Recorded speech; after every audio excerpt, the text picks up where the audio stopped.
Spice must flow.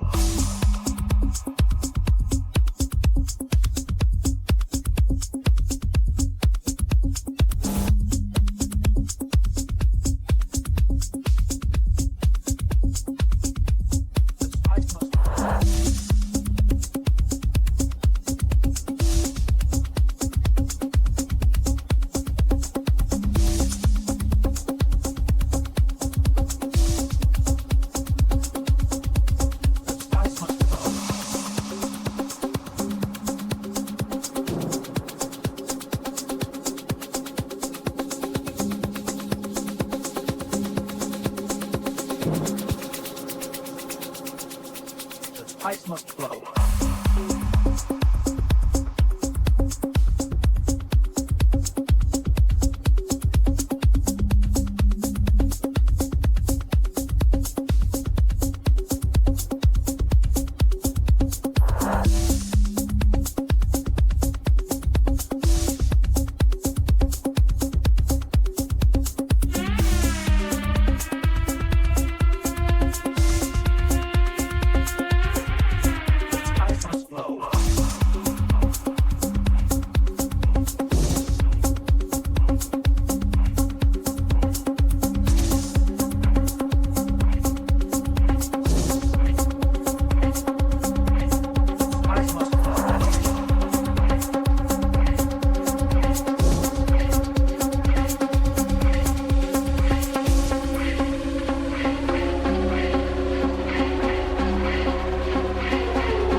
It's time to start the magic on the Globus show.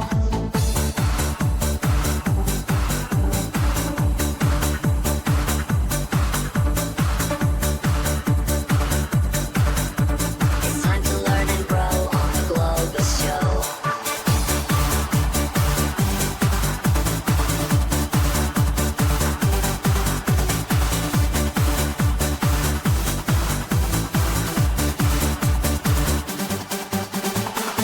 See the sights, so much to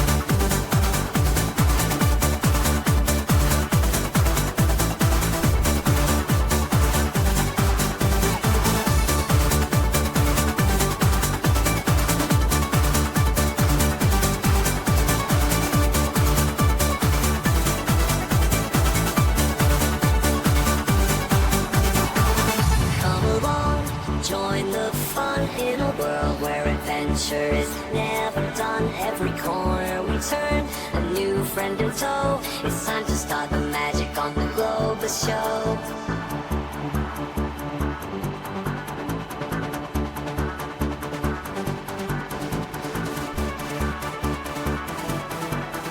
It's time to learn and grow on the Globus Show.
Good morning, good morning, good morning. Good morning, good morning, good morning, good morning. Morning, Holiday. Good morning, Cosmic. Good morning, Larry. I hope everyone is having a wonderful morning.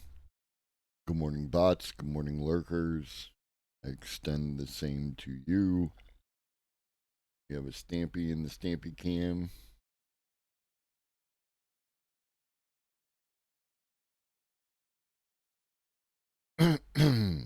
All right. Sorry I'm a little late here. Like kind of. It's a first draft, Cosmic. So some of them match better than others. It's almost more of a proof of concept, and now I have to go back and edit it until it reaches its final form. When I have time to do that. All right. So to update those of you, dude, got my cord.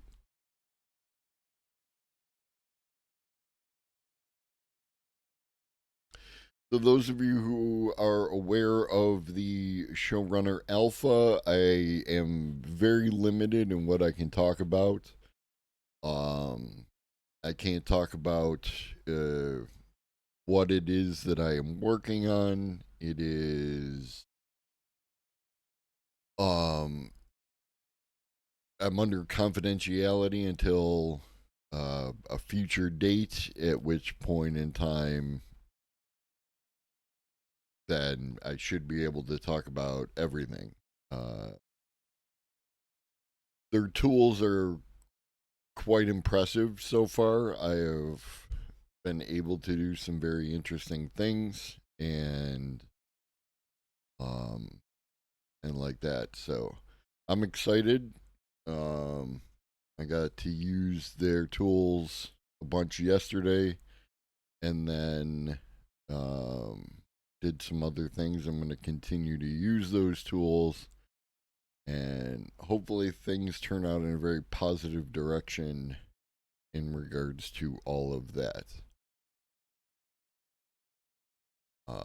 Speaking of positive, we have a bunch of pretty damn cool news to cover today. But first, we got a meme.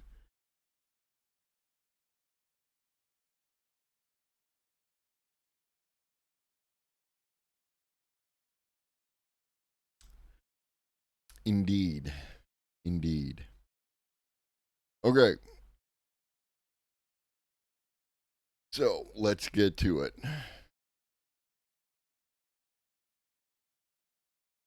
if you've been here a minute, you know that scientists were attempting to use AI to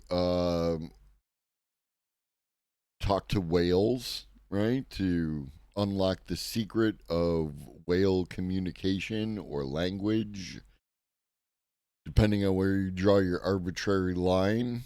And it looks like we did a little something there. AI decodes sperm whale language, revealing a complex system of communication.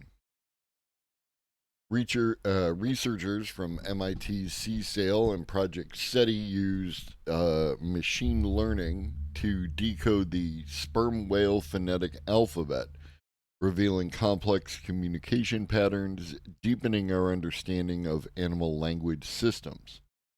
This research, which analyzed thousands of codas from Caribbean sperm whales, reveals a sophisticated, structured communication system, challenging the notion that complex communication is unique to humans.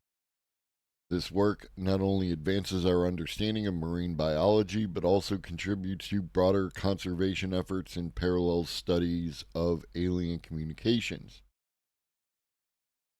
The allure of whales has stoked human consciousness for millennia, casting these ocean giants as enigmatic residents of the deep seas. From the biblical Leviathan to Herman Melville's formidable Moby Dick, whales have been central to mythologies and folklore. And while cetology, or whale science, has improved our knowledge of these marine mammals in the past century in particular, studying whales has remained a formidable challenge. Now, thanks to machine learning, we're a little closer to understanding these gentle giants. Researchers from MIT CSAIL and Project SETI, SETI as it with a C, not the alien life, but the Cetacean Translation Initiative, recently used algorithms to decode the sperm whale phonetic alphabet, revealing sophisticated structures in sperm whale communication akin to human phonetics and communication systems in other animal species. In a new open access study published recently in the journal Nature Communications, the research shows that sperm whale codas, or short bursts of clicks they use to communicate, vary significantly in structure depending on the conversational context, revealing a communication system far more intricate than previously understood. 9,000 codas collected from the Eastern Caribbean sperm whale families observed by Dominica Sperm Whale Project proved an instrumental starting point in uncovering the creature's complex communication system. Alongside the data gold mine, the team used a mix of algorithms for pattern recognition and classification, as well as on body recording equipment. It turned out that sperm whale communications were indeed not random or simplistic, but rather structured in a complex combinatorial manner. Researchers identified something of a sperm whale phonetic alphabet, where various elements the researchers called rhythm, tempo, rubato, and ornamentation interplay to form a vast array of distinguishable codas.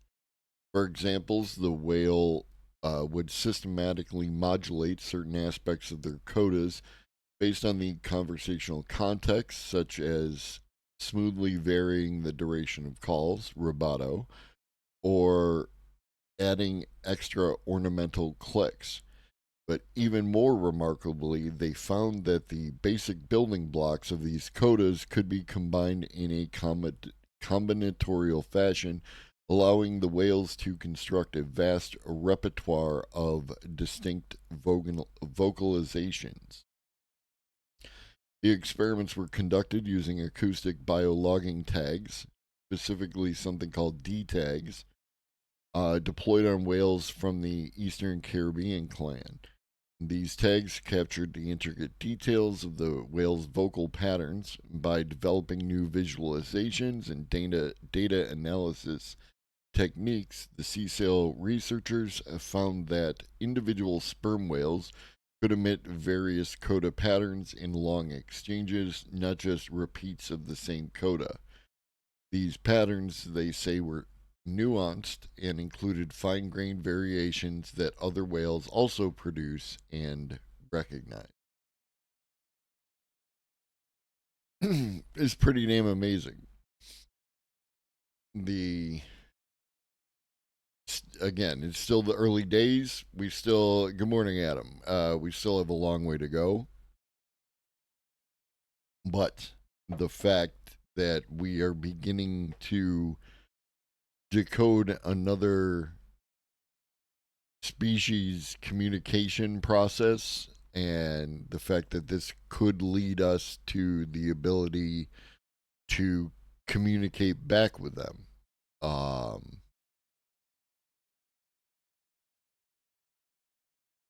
Like we could talk to whales. I'm so excited. And speaking of intelligence, are plants intelligent? It depends on the definition. I love when we talk about definitions of plant or intelligence. Goldenrod can perceive other plants nearby without ever touching them by sensing far red light ratios reflected off leaves. When goldenrod is eaten by herbivores, it adapts its response based on whether or not another plant is nearby. Is this kind of flexible, real time, adaptive response a sign of intelligence in plants? The question is not easy to answer. But Andre Kessler, a chemical ecologist, makes an argument for plant intelligence in a recent paper in the journal Plant Signaling and Behavior. There are more than 70 definitions that are published for intelligence. Okay. Okay. All right. So when people start running their mouth about how such and such isn't intelligence, and artificial is not artificial intelligence, rah, rah, rah, rah, rah, right? When people start running their mouth, there are more than 70 definitions that are published for intelligence, and there's no agreement of what is, even within a given field. So, what kind of intelligence are we even talking about?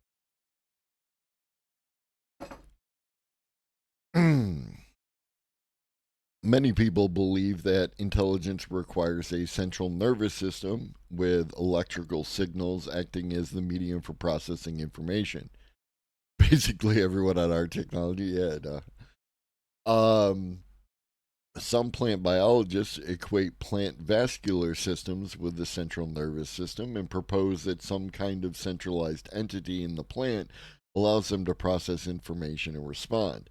But Kessler firmly disagrees with that idea. There's no good evidence for any of the homologies with the nervous system, even though we clearly see electrical signaling in plants. But the question is, how important is that signaling for a plant's ability to process environmental cues? To make their argument for plant intelligence, Kessler and co author Michael Mueller, a doctoral student in his lab, narrowed the definition down to the most basic elements: the ability to solve problems based on the information that you get from the environment toward a particular goal. This is a hell of a definition of intelligence. Is there anything else that we can look at that has the ability to solve problems based on the information that you get from the environment toward a particular goal? It's a great morning. I love this morning. Happy June 12th to everyone with a broader definition of intelligence. As a case study, Kessler points to his earlier research investigating goldenrod and its responses when eaten by pests. When leaf beetle larvae eat goldenrod leaves, the plant emits a chemical that informs the insect that the plant is damaged and is a poor source of food.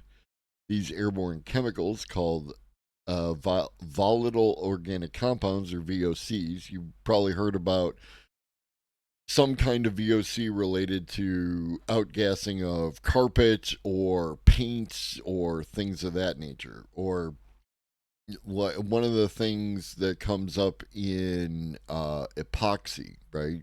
For my epoxy art is the volatile organic compounds that can be found in epoxies. Now, this is why I use a particular brand that doesn't do that, right? But some people do, and then they are absolutely pleasant to deal with on the internet, and they tell you all these things about what you should be doing when it comes to using epoxy, and it really depends on what epoxy you're using.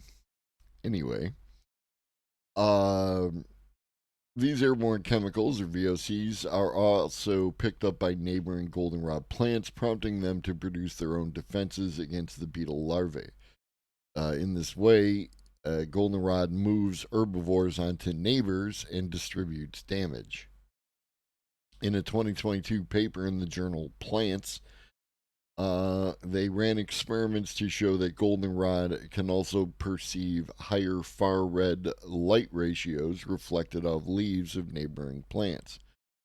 When neighbors are present and goldenrod is eaten by beetles, the plants invest more in tolerating the herbivore by growing faster, yet also start producing defensive compounds that help the plant fight off insect pests. When no neighbors are present, the plants don't resort to accelerated growth when eaten, and the chemical responses to herbivores are markedly different, though they still tolerate quite high amounts of herbivory. This would fit our definition of intelligence. Depending on the information it receives from the environment, the plant changes its standard behavior. Applying the concept of intelligence to plants can inspire fresh hypotheses about the mechanisms and functions of plant chemical communication, while also shifting people's thinking about what intelligence really means. Thank you, Mr. Kessler. The latter idea, hey, they got around to it. I didn't even have to put in all the stresses. The latter idea is timely, as artificial intelligence is the current topic of interest. For example, he said artificial intelligence doesn't solve problems towards a goal, at least not yet. I would disagree. I would disagree. Oh, you let me down. Artificial intelligence, by our definition of intelligence, is not even intelligent. It is instead based on the patterns it identifies and information it can access. Dude. I would disagree. Again, the ability to solve problems based on the information that you get from the environment toward a particular goal. The goal is to solve the problem, right? Like, and it was interesting because I had I was using, I can't get into the details of what I was doing for reasons related to the showrunner thing, but I was using ChatGPT, and um and I didn't ask it for to do a thing, right? There's no interrogative, no question mark. Now there's the implication that when you hit enter in enter prompt into ChatGPT that you were asking a question, but it was the way I did it. I just talked about what I wanted, right? And then when I hit enter, oh, buddy, there you go. Be on camera. People like to see the snappy cam. Um, and then when I hit enter, it gave me, um, it actually gave me better results than I had intended, and it got right to the point. As opposed to us having a discussion, as you can find with the chatbots, sometimes they, oh, that sounds like a great idea, or here's a way that you could do stuff or whatever. It just did the thing that I said that I wanted. And I thought that that was interesting. Nope. Can't come up in my lap, dude. You have poor behavior in my lap. But you can sit in the Stampy Camp chair. You have your own chair, buddy. You have your own chair.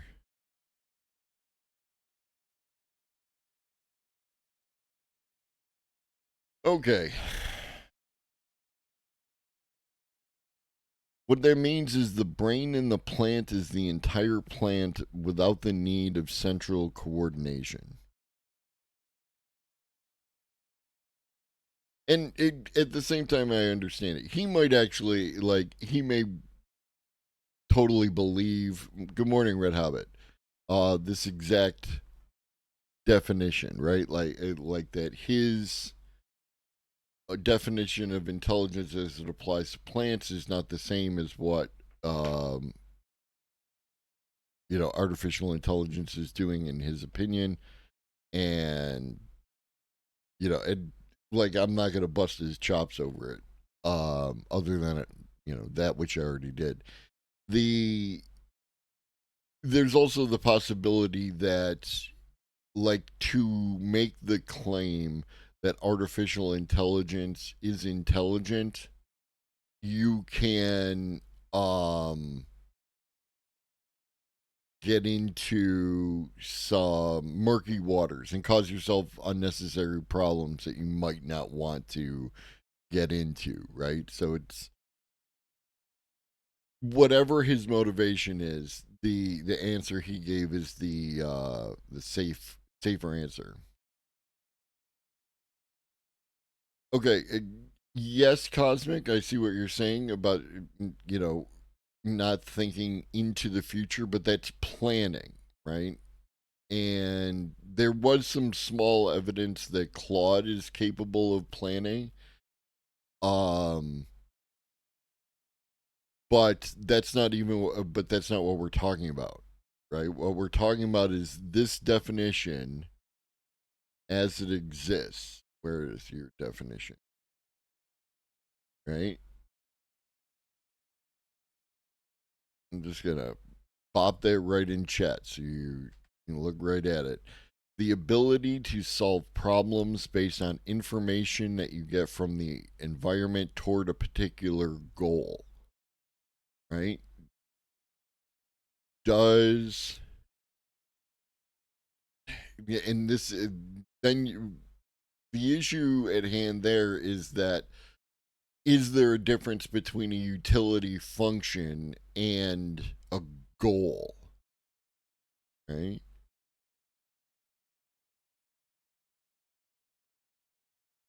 It None of that. You're just look at the definition, right? Don't include any other stuff that you're thinking about as a definition of intelligence, that it has to do this or it has to do that. Just this definition. Drawing inference from data, creating new data, none of that is included in this definition. Look at the definition. Look only at the words that are being written, not any other additional words that you think are happening. Only the words that are written.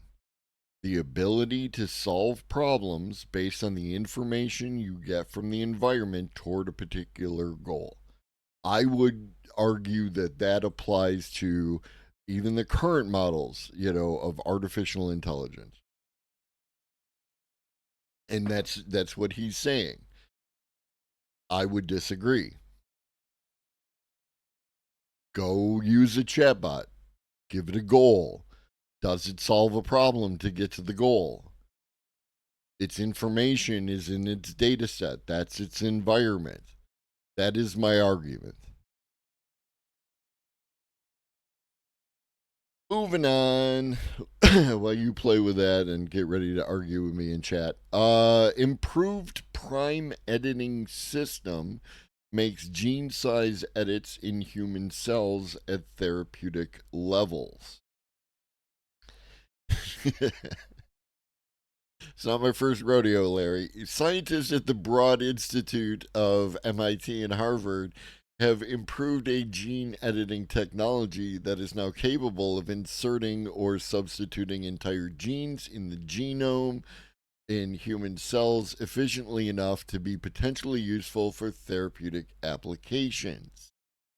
The advance from the lab of Broad Core Institute member David Liu could one day help researchers develop a single gene therapy for diseases such as cystic fibrosis that, that are caused by one of hundreds or thousands of different mutations in a gene.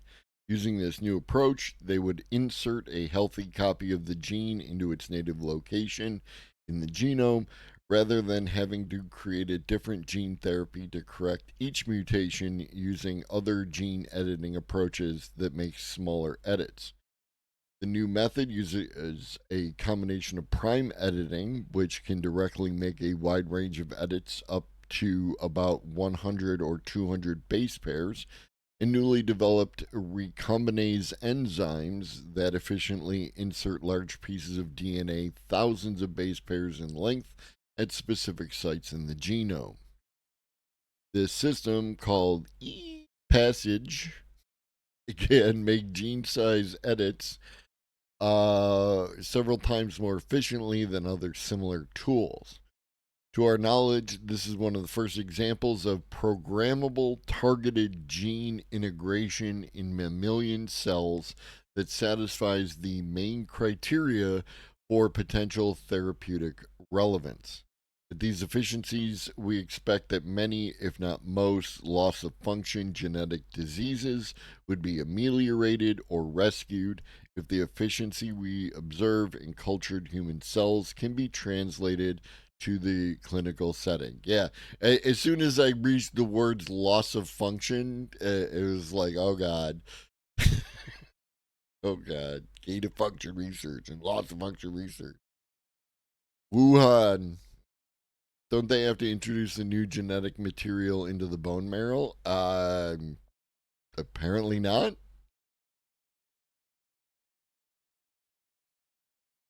It sounds like they're introducing it directly into the cells. This system offers promising opportunities for cell therapies where it can be used to precisely insert genes into cells outside of the body before administering them to patients to treat the disease.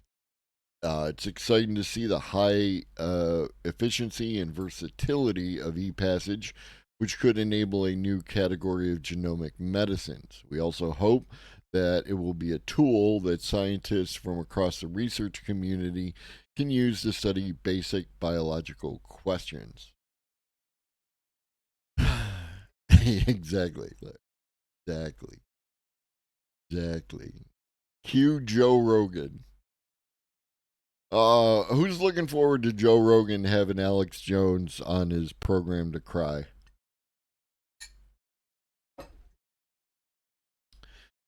Origins of fast radio burst come into focus through polarized light. Now, again, I don't pre read, I don't pre watch, generally speaking. So I'm thinking that this is talking about that repeating radio signal that we talked about the other day, in which there is this repetition of radio signals and they haven't quite figured out what it is that's doing it. Um, but this might actually be a more general paper. Let's take a quick look. What scientists previously thought about where fast radio bursts come from is just the tip of the iceberg, according to new research led by astronomers at the University of Toronto. The mysteries of the millisecond long cosmic explosions are unfolding with a new way of analyzing data from the Canadian Hydrogen Intensity Mapping Experiment. Yeah, it's kind of disappointing it's never aliens, but one day it will be aliens, right? Or one day we'll be the aliens and someone will pick up our signals right before we land on their planet. Published in the Astrophysical Journal, The study details the properties of polarized light from 128 non repeating FRBs. Okay, so this is not anything to do with that. Oh, I don't know, Cosmic. I would say that there are definitely there's it would be improbable that there isn't alien life, and then a subset of that being intelligent alien life someplace in the Milky Way galaxy and someplace within um a certain radius. I tend to buy the idea that we are just early, that it takes a long time to go from, little globules of proteins into something that can actually like demonstrate intelligence, and plan and all the things, all the definitions that y'all want to apply. Um, that it takes a minute to do that, and we are early. I would not be surprised if we are early. I mean, just think of the Earth, and it is only by happenstance that we are here to be in this space that we are in, right? Now there were dinosaurs, right? And conceivably those dinosaurs could have eventually evolved some kind of what we are talking about when it comes to intelligence and the ability to build the structures in order to, broadcast radio signals and jump out into space and all that kind of stuff. But they had millions and millions and millions of years and did not get there, as far as we can tell. Um, there's no actual evidence for the species of intelligent dinosaurs that you sometimes see in science fiction. Um, and then they were wiped out by a space rock, and then came our chance. And it took a while, but we have not been in our evolutionary arc as long as the dinosaurs were, right? So there could just be something different about the way that this whole thing came together that gave us a speed leg up on where we are in relation to the rest of the universe and how intelligent life develops. We don't know. We do not know. All right, I'm less interested in this FRB article. I thought it was related to the other thing. It'll be in the Discord if you want to read it.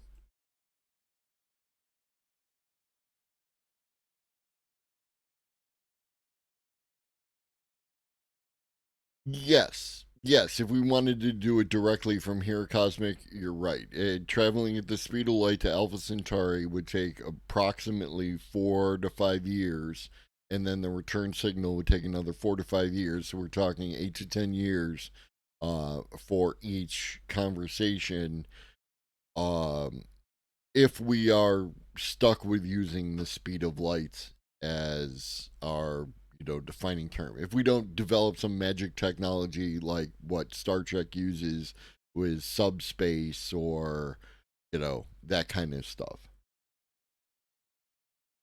And I'm assuming we're not, right? Like, I'm assuming none of that is, you know none of that will develop until it develops, right? I'm not banking on magic technology.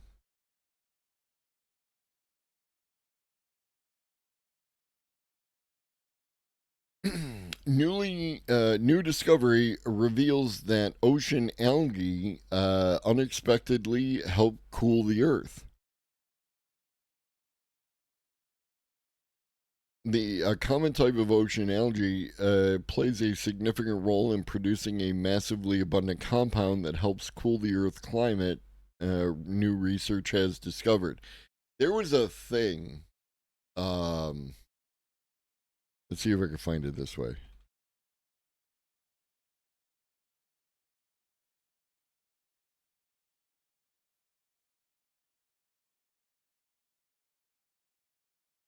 Okay, so this was it. The liquid trees, right? Um, these things came out. Is it can't make big,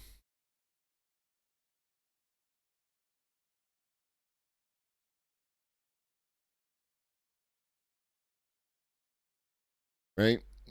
Giant tanks filled with water and algae. And let's say that people had some strong opinions on these liquid trees, right? Um, the liquid trees actually emerged in late 2021, and I remember when this made its second round of Twitter. Uh, I remembered the original back in 2021, but of course nobody was talking about that and the obvious ramifications for engagement, right? Especially enragement engagement. And the idea, right? I'm skipping ahead to a spoiler alert for the rest of the story is that there are a lot of cities that don't have trees in them anymore or have a very low volume of trees. Now, some cities they have more trees than others. So your mileage may vary depending on what city you live near. The development of Buffalo was done in such a way as to facilitate a large park system, lots of old growth trees. Um, but when you go to someplace like New York City, like Central Park is very centralized and there's not as many trees as there could be. I remember it was a long time ago, but when went to Pittsburgh, um, similar vibes, right? Like not a whole lot of trees and definitely not old growth trees, right? Which have the most extensive root system. So what this was to do was that as opposed to trying to figure out how you were going to plant a tree, right, because of the nature of what's underneath the sidewalk and everything else, um, you there are no buffalo. Side tangent: Buffalo, New York may actually be named for a French um, like pretty flower, Beau Fleur, and then it was Angli Angli Anglicanized, whatever. When you take another language and turn it into English and screw it up, and you end up with buffalo. There are no buffalo in Buffalo. There might actually be buffalo in Buffalo at the zoo, but I don't know. It's been a minute since I've been to the Buffalo Zoo.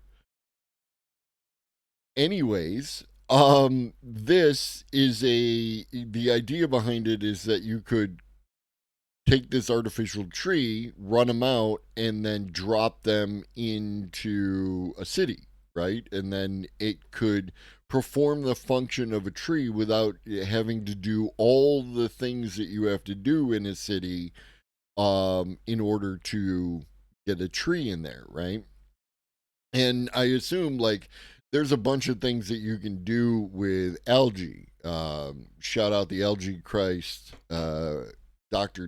Greg, who worked extensively with algae, works extensively with algae, and has appeared on this program. Go check the older VODs for the conversations with Greg. Greg is one of my favorite people on this platform, um, even though they're not much on the platform anymore. And The 600-liter tank is filled with microalgae, which uses photosynthesis to convert CO2 to oxygen in the same process as trees and other plants do, harvesting energy from sunlight using chlorophyll, right? The microalgae replaces two 10-year-old trees or 200 square meters of lawn, right? So, in a city where you might have a lot of concrete, not a lot of space to dig that up and replace it with, um, you know, plants, trees. You could do these right now. Now, your opinions on what a city should look like and walkable cities and 15-minute cities and all these things. I'm not saying that any of that isn't valid. What I am saying is today we could drop these into the cities today, and that's a good thing.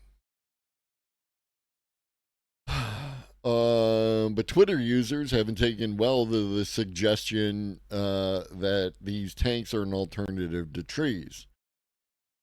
Um, Before Atlanta gets any ideas, liquid trees don't reduce erosion, enrich soil, prevent flooding, or improve the quality of groundwater. This is true, right? This is not a replacement for trees. This doesn't mean we should go ripping up many of the trees that we have. It, it is just today we could drop the algae trees into cities which suffer from poor air quality. Right? So yeah, this was a thing. This was a thing. Yeah, in certain conditions of great pollution, trees cannot survive while algae do not mind that pollution.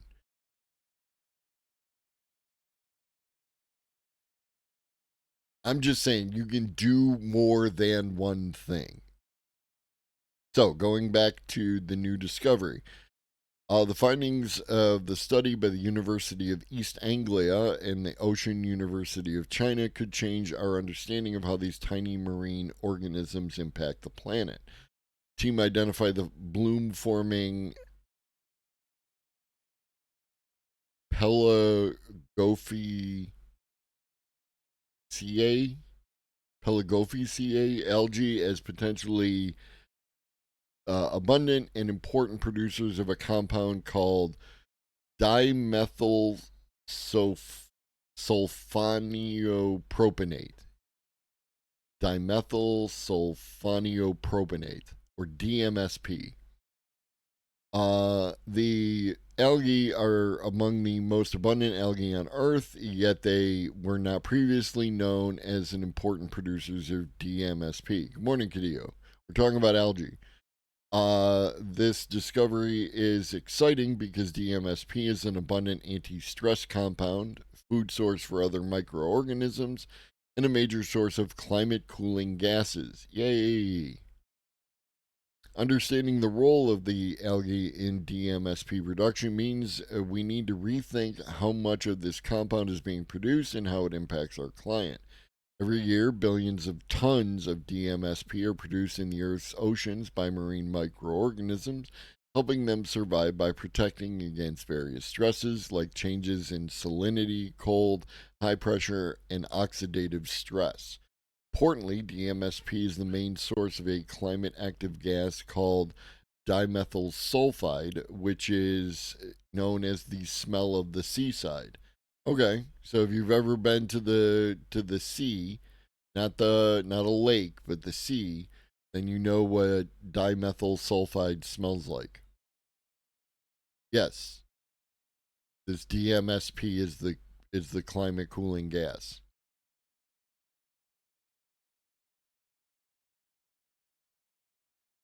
The study suggests that DMSP production and consequently DMS release is likely higher than previously predicted and emphasizes the key role of microbes in regulating global climate. DMS also acts as a signaling molecule, guiding marine organisms to their food and deterring predators. When DMS is released into the atmosphere, DMS oxidation Products help form clouds which reflect sunlight away from the Earth, effectively cooling the planet. This natural process is essential for regulating the Earth's climate and is also hugely important for the global sulfur cycle, representing the main route by which sulfur from the oceans is returned to land. This is a big deal.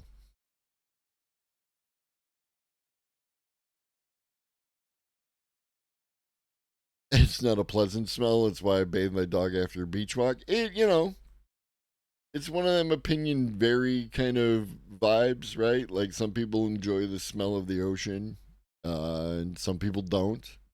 Um, I enjoyed I enjoyed the ocean around Puerto Rico, right? Like that. It was warm as bathwater. It was it's wonderful. It's wonderful. I wish for a positive future for Puerto Rico. They have had a rough time of it. How generative AI? We're switching to AI now.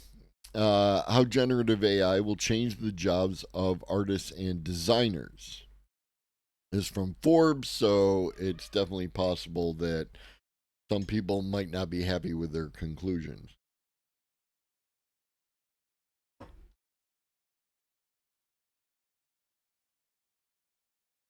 What it would do to a human body? Well, here, Cosmic. Here's the name of the chemical.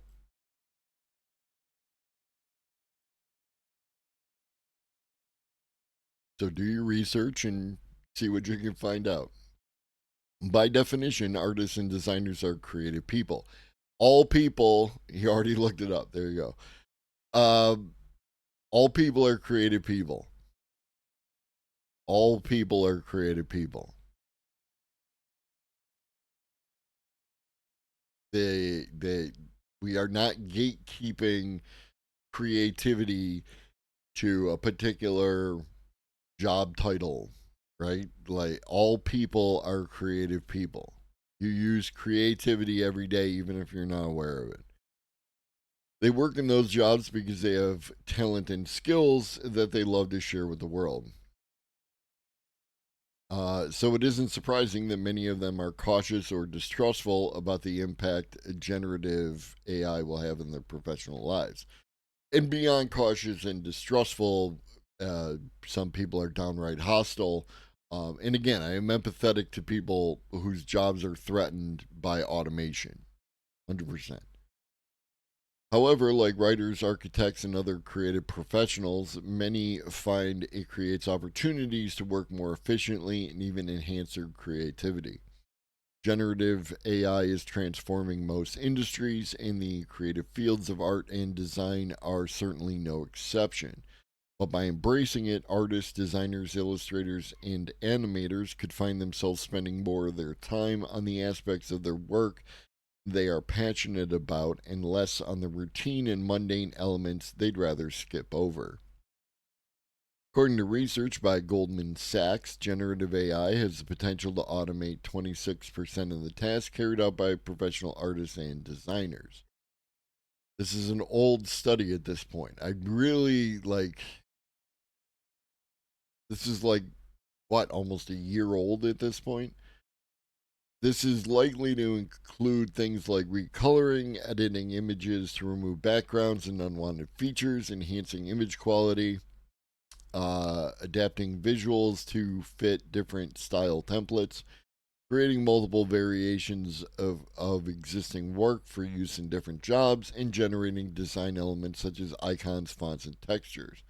It will still be up to the artist or designer to put visual assets together in a way that's personal to them.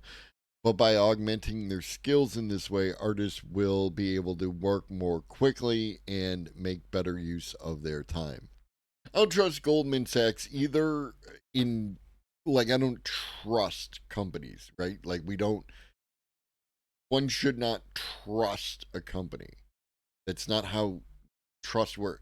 Trust is reserved for people who can be trusted, right? It's a reciprocal relationship. If I trust you and you trust me, then we trust each other and merrily we go along. If I trust you and you abuse that trust, then I can respond accordingly. So that's why, like, trusting a corporation, I trust a corporation to do what a corporation does, right? A corporation is going to look to make money. A corporation is going to react to environmental pressures. Um, that's about it, right? That is their function.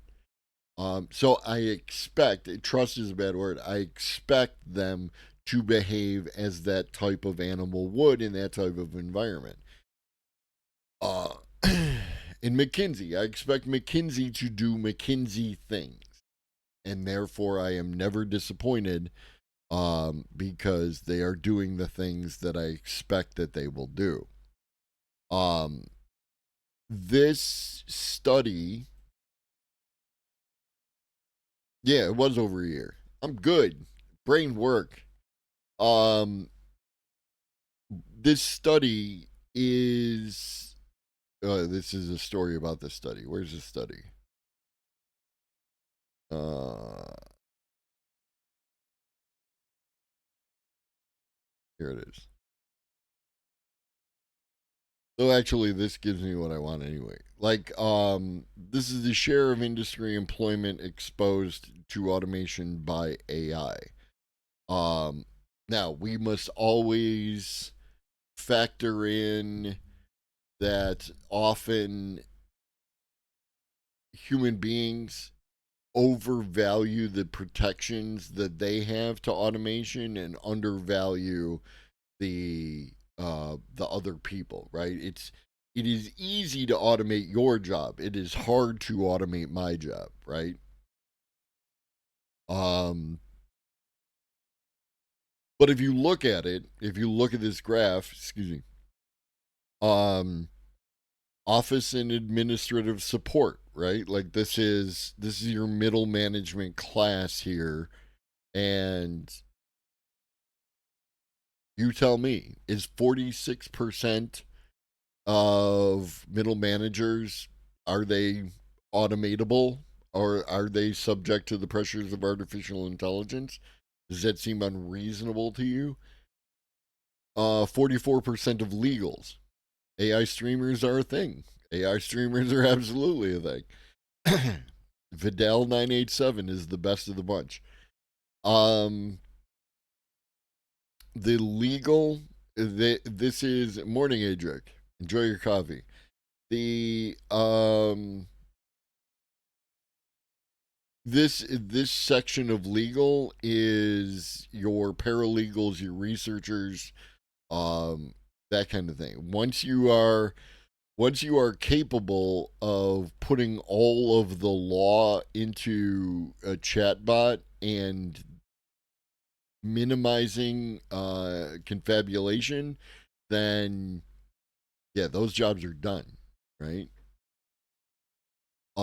Architecture and engineering. We've covered that in multiple times related to the construction field and why that can, in fact, be automated in spite of what this exposure to AI. This is valid because it would only eliminate those who are in the planning and evaluation sections.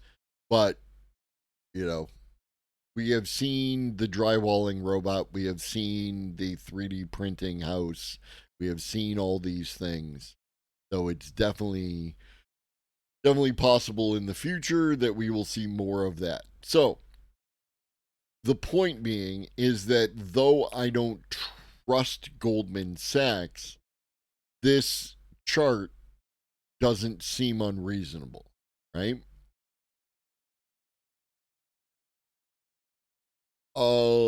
Blah blah blah.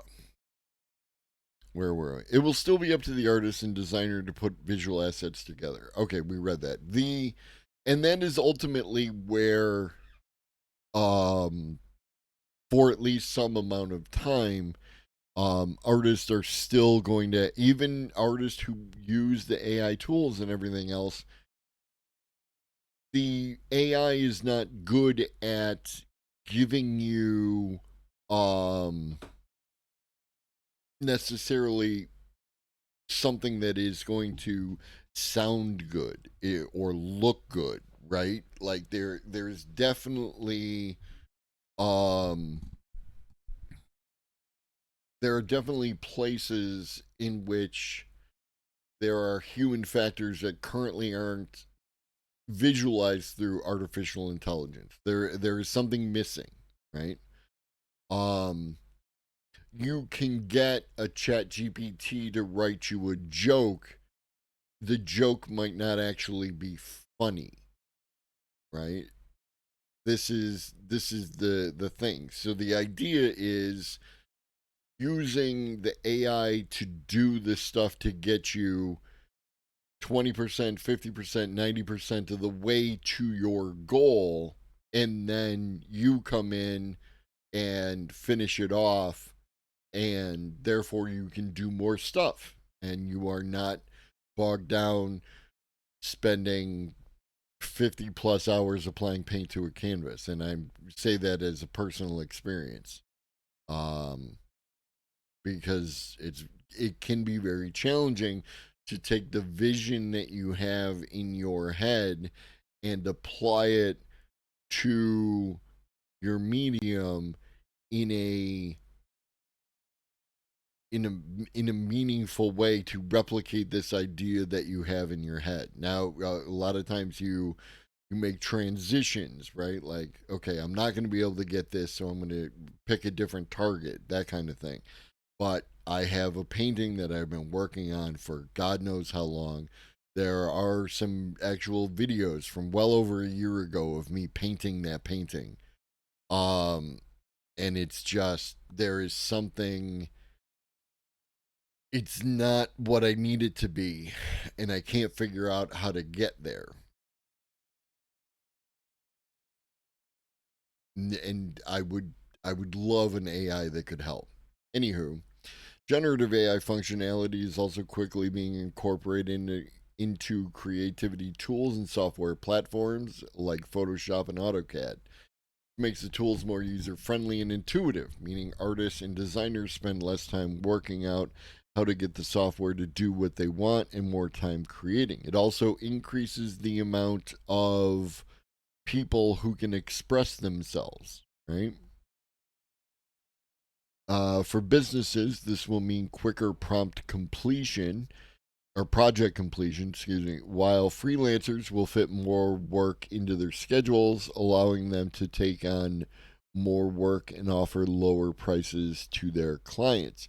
And that's the thing. Like yesterday, when I was using ChatGPT to do some specific tasks, I was able to initiate those tasks with ChatGPT and then go do laundry. Now, yes, I would prefer for a robot to do my laundry and I could sit here and do stuff, but we don't have the laundry robot and we do have ChatGPT. So I'm going to use the tools that I have available to the best of my ability.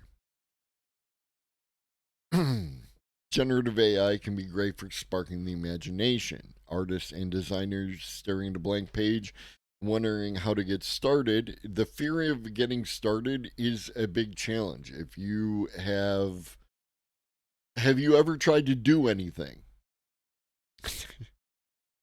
Sometimes it can be very challenging to start to do anything, right? It is. It really is, Red Hobbit. And like sometimes you can just, especially, and this is my thing, um why I prefer the conversational interface and I prefer the speech interface of ChatGPT in its, you know, is that I don't even have to type, right? Trying to do nothing is such a pain in the ass though sometimes. Though I am capable. It's a learned skill. I am capable of doing nothing if I have the time to do nothing. Uh, yeah, it's like a whole meditative process, and uh, some of it involves psilocybin on the road to get there. Good morning, Nemesis. Um, Anywho, universal or unusual and unexpected ideas generated in this way could encourage them to take their creativity in new directions and explore uncharted territory. This is a recommendation I made to Paradigm. I've made it to Levelhead. Um, musicians, right? You have lyrics, right? You want to make a song, throw them in Udio. See what Udio comes up with. It might come up with something different than what you were thinking. In the act of either accepting or rejecting the thing that it creates sends you in a direction. It provides you with a motivation, right? You could throw it in there and it whatever it comes out with, and you could say, "Oh, I hate this," but now you know what it is that you want to go with because okay, I know what I don't want, so it must be over here. Or it could do something where I wouldn't have thought of that, right? Like I was thinking this, I was thinking like you know, like southwestern uh you know techno from the 90s, and it came back with Seattle grunge, right? Like so this kind of back and forth has value, and you don't necessarily have to involve another human in the process. You can just use the tool which is readily available to you. No one's going to use AI if it has a massive learning curve like Excel. Oh, it can do all kinds of shit. You just need to know how to write functions. Right. And that's why, exactly, it's conversational. The conversational interface, even existing as a wrapper to, um, to existing programs. One of the things that I did was I play a game called Crusader Kings, and it has the tribal government format and in feudal. Feudal, I understand when my character dies, all the titles get transferred to the child, um, and then we continue. But tribal, your titles, your empire, what have you, can get broken up and distributed throughout a variety of children, and this is a problem. So how do I counter that? And I have looked on people's tutorials and IGN and PC Mag and all this kind of stuff, and I've gone through that process of trying to understand how to do it, and it never worked. And then I asked ChatGPT to give me like a step by step on how I should approach it, and I knocked it out of the park the first time. So, and now I have to understand another thing, which is I want to transfer from tribal to feudal, but that's another animal. I took the information, I did the experiment. The experiment's results turned out as I wished. So now I can go back, get some more information, do another experiment. That's the process. So yeah, it can help overcome creative block. Have you ever been trying to do something and you can't think of a place to start, right? Creative block. Just talk to the AI. It can give artists and designers an idea of how their work will change if they employ different styles or techniques, allowing them to experiment with new aesthetics and expand their skill set. And also do it at low cost, right? You don't have to invest a whole bunch of hours trying out one new style, and then another new style, and then another new style. You can take the thing, get a bunch of style references, and now you look at it and you go, oh, okay, so this is what that looks like. And it happened in a short amount of time, and it happened while you were doing something else. Good morning, Reed. Uh, a Reed arrives exactly when he plans to. It can even act as a personalized art critic, offering feedback and suggestions on how work can be improved or altered in order to better align with project goals. While generative AI can't replace human creativity, and neither would we want it to, it can be used in ways that make us think about what it is that specifically makes work human, enabling us to focus on expressing those elements of our work.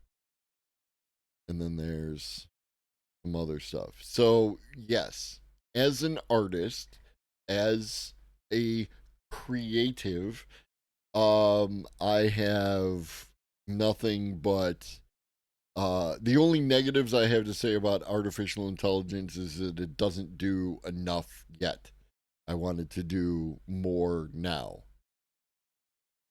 Were they using AI in that sheet metal forming robots? Yes, yeah, because they were using the AI, or I mean, they refer to it as machine learning, but to map the the way that it was running the robots to form that metal. So yes.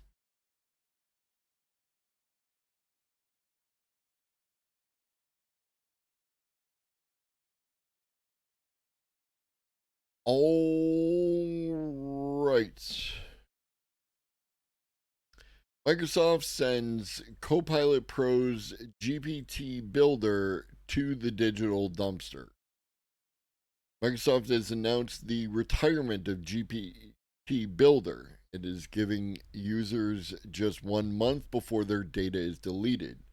Those of you who use Copilot, if you have used this feature, you probably received an email, but if you missed it, now you know. The Copilot GPT Builder turned up as part of Microsoft's Copilot Pro subscription at the start of the year. Charge users $20 per month to create customized versions of Copilot GPTs. I I don't know. I thought it was included that there was a $20 for Copilot Pro and it included. Is it an additional charge? Um, Microsoft explained at the time, for example, a grocery shopping Copilot GPT can be used to create a grocery list based on meal plan that you send to the Copilot GPT. Customers could use Copilot GPT Builder to create, edit, and publish their customized GPTs. It added only you can edit your Copilot GPTs, so you can share the link to your Copilot. The wording is tumbling. I want AI to wash dishes and do cleaning so I can write and do art, not do writing and art so I can do cleaning. Well, that's robots. So it's working on it. It's a process, homie. But I understand and I agree. Um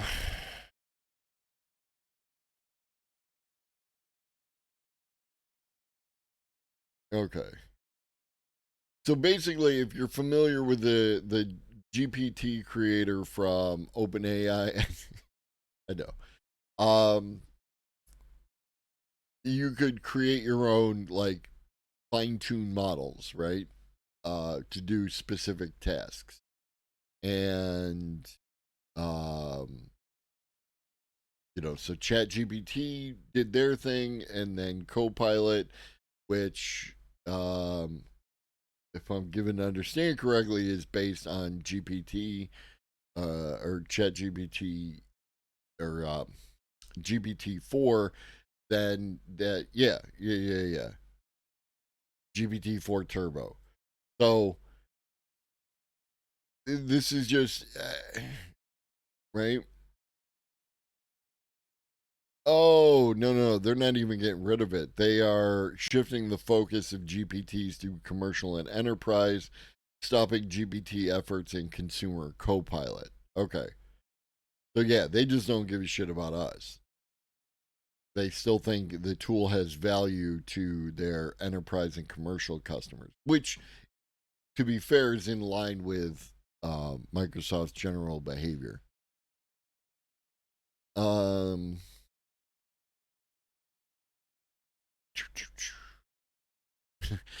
the rest of the Copilot Pro lineup, including integration with Microsoft's productivity applications and priority access to GPT-4 Turbo, is unaffected.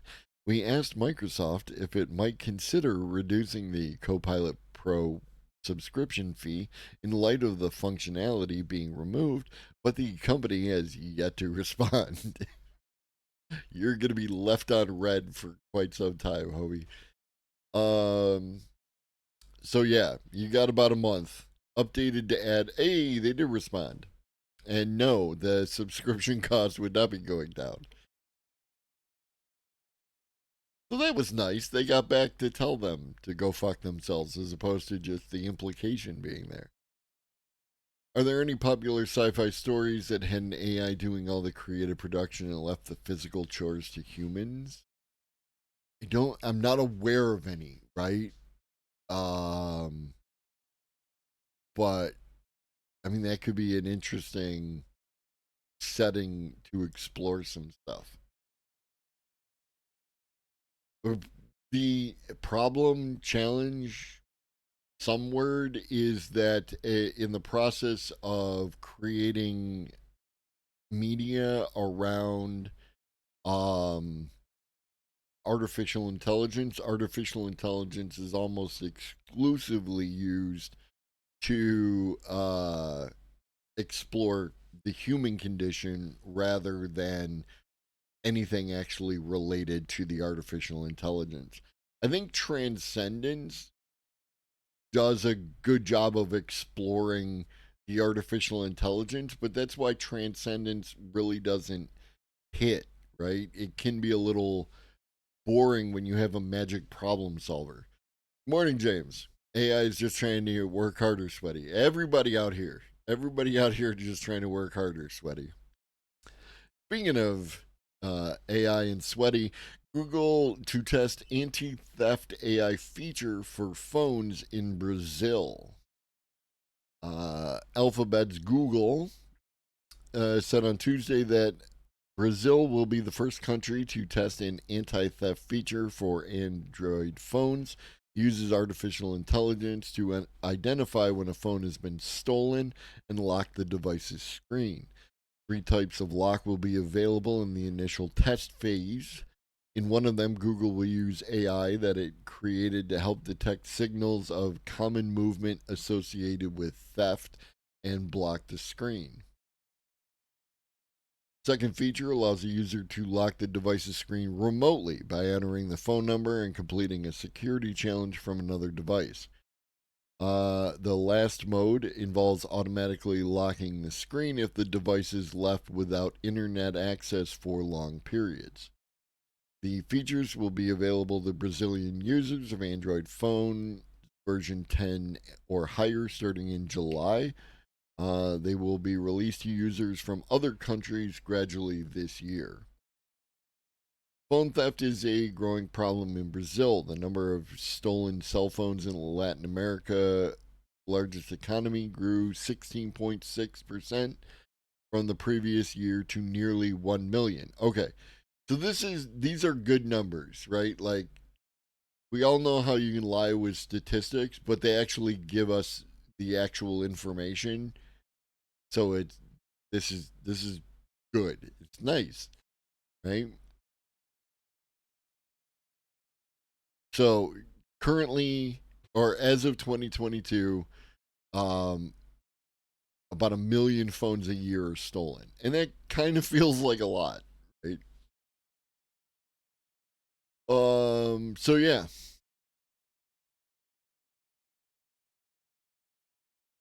Oh, and the Brazilian government had launched an app in December called or named Cellular Seguro, which allows users to report a stolen phone and block access to it using another device belonging to a trusted person. As of last month, around 2 million people were registered with the app across the country, while 50,000 phones had been locked. So 50,000 compared to the 1 million that were stolen, you can see why there's definitely room to do a thing. I'm not watching. Go away, Joe. It's about me. It's not about you. Um. So yeah, like I can see the value in this, and once there's enough of a deterrent, like that, if you steal a cell phone, it's not going to work, right? If you can get to that, then you're going to decrease the likelihood of people stealing cell phones until, there's sufficient technological advance on the cell phone theft front where they can somehow bypass that, and round and round we go, and the great game continues.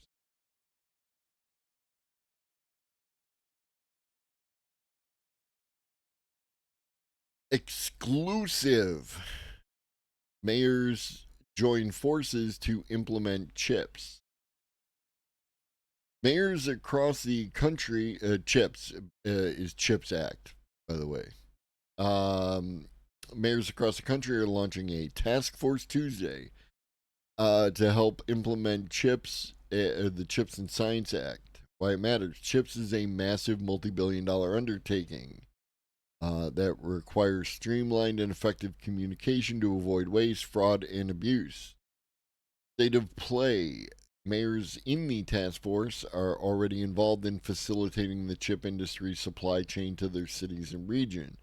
The group will provide mayors in other key cities opportunities for collaboration to address supply chain issues and scale effective strategies for sustainable chip industry development. Task force will include cities with large scale wafer production or supply chain footprints so that equipment makers, materials, and component suppliers and gas and chemical providers are included. Cities with the potential to attract investment for building fabs and developing semiconductor industry clusters. Cities with innovative ecosystems, customers or adjacent industries in, for example, clean energy or advanced manufacturing, and mayors with demonstrated CHIPS interest. What they're saying, Boise Mayor Lauren McLean, chair of the task force, said semiconductors power our lives, and increasingly manufacturing them can power our cities' economies. U.S. Conference of Mayor President and Reno Mayor Hillary Shive, we'll go with Shive, who appointed McLean, said through this forum, mayors will share best practices and strategies on how each city is approaching the rapid growth and development coming from this landmark law. Commerce Secretary Gina Raimondo, my favorite person, implementing the Chip and Science Act is a whole of government effort, and mayors are a valuable partner in that work because they know their communities' needs better than anyone. I would disagree. Um, on one hand, I can see the I know when I want to find out how technological advancement will propel society forward, I often check to see what the mayor of Boise, Idaho thinks. I one uh Buffalo Mayor Byron Brown is, when you think politician, you can think Byron Brown. Like everything about that you don't like about politicians, that's Byron.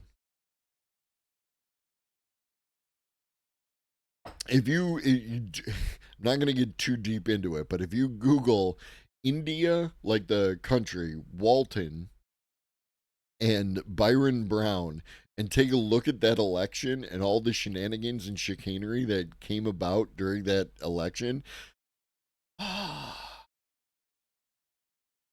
So, a mayor, right, might have an agenda.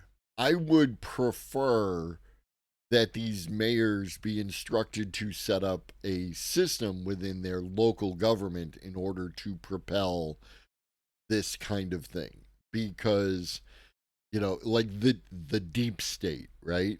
The functions of government that exist outside of any individual, those are what continue the system forward. Those are how you get any kind of long-term planning, because politicians come and go, and the new guy might not like what the old guy did, and uproot it tree and branch, or root and branch, and just tear the whole thing down. See Donald Trump's reaction to a lot of the stuff that Barack Obama did. Leaving aside motivations or anything else, just talking about the fact because that's possible, having a contiguous government that can go from one stage to the other can have value. And that's what I would like to see more than the Council of Mayors.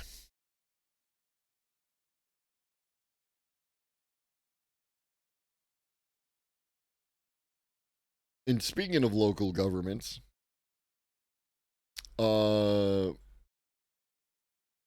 ERCOT out of Texas report predicts 12% chance of rolling outages on August nights with low wind production.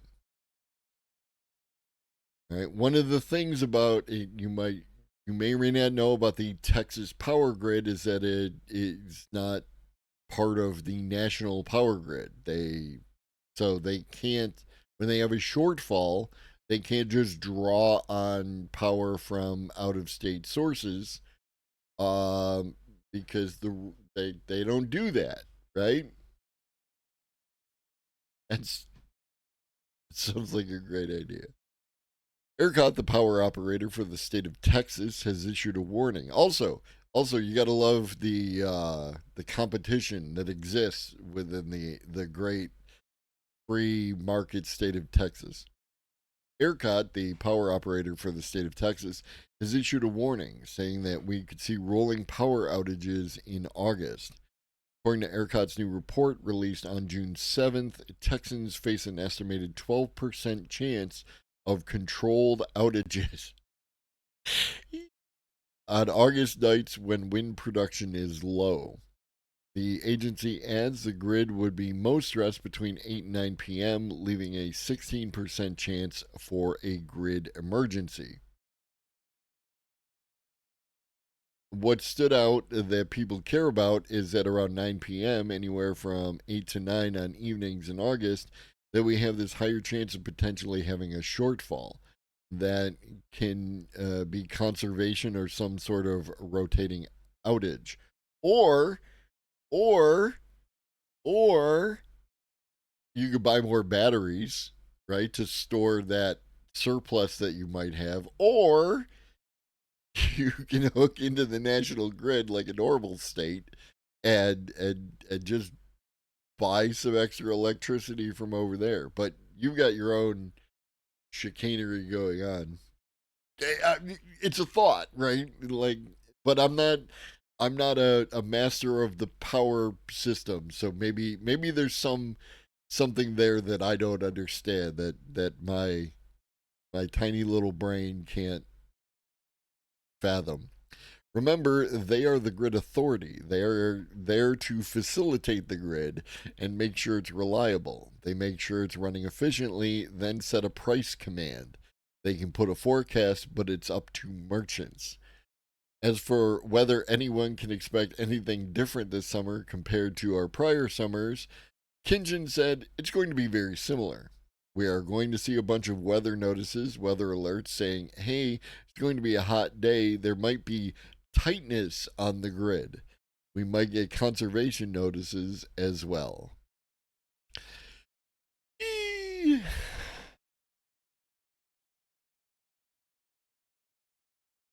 Okay.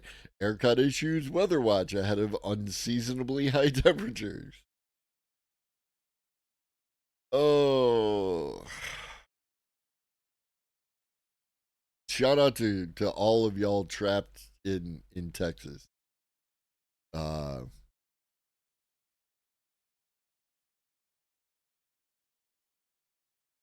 I don't like getting like I'm spoiled, right? I live in the People's Republic of New York, and this is what happens: is like the power will go out, and I have had it where the power has gone out for some reason, and by the time I have gotten my phone and gotten to the page to report the outage and begun to fill it out, the power is back on, right?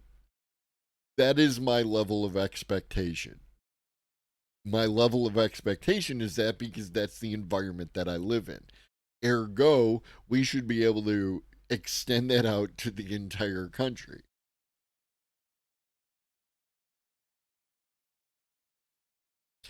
Exclusive. Talking about AI again. Exclusive Cam. Never heard of it. Takes on 11 labs with open voice cloning AI model Mars 5, offering higher realism and support for 140 languages. Oh, it's Dubai based. Okay. Today, Dubai based Cam AI, a startup researching AI driven content localization technologies, announced the release of Mars 5, a powerful AI model for voice cloning. While there are plenty of models that can create digital voice replicas, including those from 11 Labs, Cam claims to differentiate by offering a much higher level of realism with Mars 5's outputs. According to early samples shared by the company, the model not only emulates the original voice, but also its complex prosodic parameters, including rhythm, emotion, and intonation. That's the thing, is like and admittedly, like it's 1,000 years in the past at this point, because it was like a year and a half ago that Old Lobster created the model of my voice. There is something, right, that is, you can tell that it's not me in the way that it doesn't do the things that I do when I speak, right? It doesn't do the inflections in the same way. It doesn't do the pauses. It doesn't do that. The filler words, that kind of stuff. Cadence, Cove, the voice that I use for ChatGPT on mobile, um, it does a bunch of those things. So the capability is there, and I appreciate that. It makes it feel like more natural and more comfortable to talk with, an entity that is speaking in that same way that I expect human beings to speak. Like taking a pause to think about something, even though it is not doing that, right? The replica of it is comforting, I guess.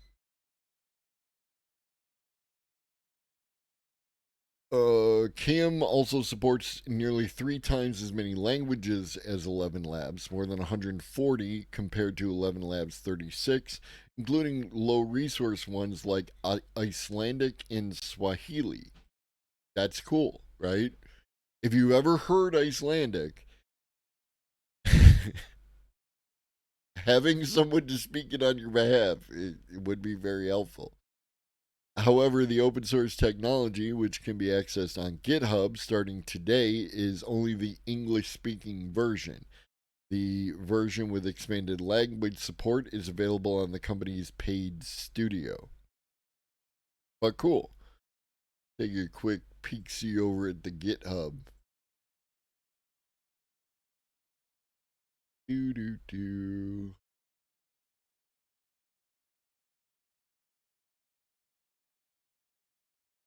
Let's hear what it allegedly sounds like, right? Grain of salt until we verify, but let's get a little volume. Say something. Ladies and gentlemen, now's the time for the next step in speech emulation. Let us introduce you to Mars 5. Sometimes it can be inspiring. Other times it can be a bit sassy. And talk back with a little bit of spirit in it. You are commanding.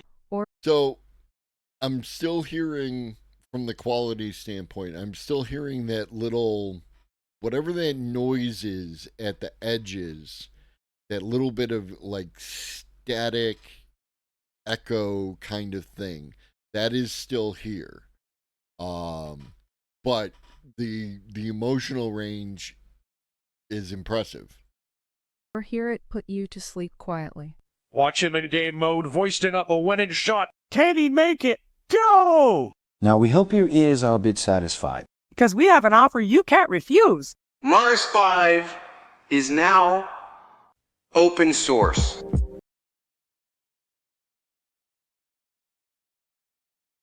So it does have some hefty requirements. You gotta have Python, Torch Audio, Librosa, Vocos, and Encodec. I'm not sure exactly. I like this is when you have to start installing code into your own machine and doing stuff like that. That is beyond what I get into, right? But if you are operating on this level, then this might be of interest to you. So that's pretty cool. So, magnets. How do they work? AI discovers new rare earth free, right? Rare earth free magnet at 200 times the speed of man. Rare earth magnets are really like, they're a big deal. They're a big goddamn deal. They're everywhere and they're important. They'll probably, I don't want to get ahead. As some entities identify new or at least overlooked sources to meet the growing demand for rare earth materials, others are looking toward new tools. UK deep tech company Materials Nexus announced on Tuesday that it has designed a new rare earth free permanent magnet with the help of an AI platform. Yeah, like that one. It says the AI-driven discovery and development process was 200 times faster than the resource-intensive manual route, bringing new hope to an electrifying world with a growing appetite for powerful magnets.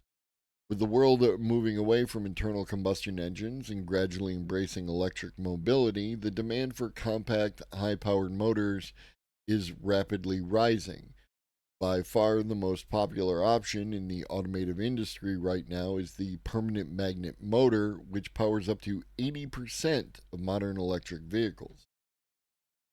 Materials Nexus estimates the demand for permanent magnets will grow tenfold by 2030 in the EV industry alone. And it's not just electric cars and trucks. Permanent magnet motors are in demand for many applications, including robotics, drones, wind turbines, HVAC equipment. You'll note Atlas, right? There was the old Atlas, our boy, big chunky boy. That was all hydraulics, right? That's why when you would see him fail, sometimes you would get that puff of air or mist. That was the hydraulic blowing out, and that's why he collapsed. New Atlas is all electric motors. So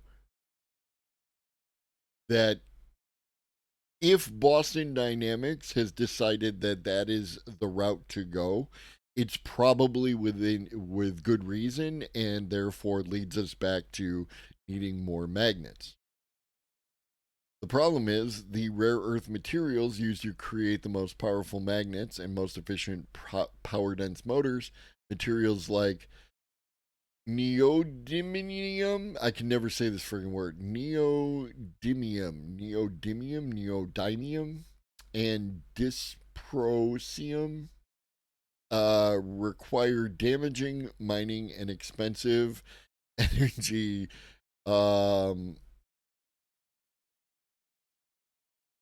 energy intensive processing. With its world largest EV market, China has emerged as a leader in both mining and processing of rare earths, pulling as much as 70% of the world's rare earths out of the ground while processing closer to 90%.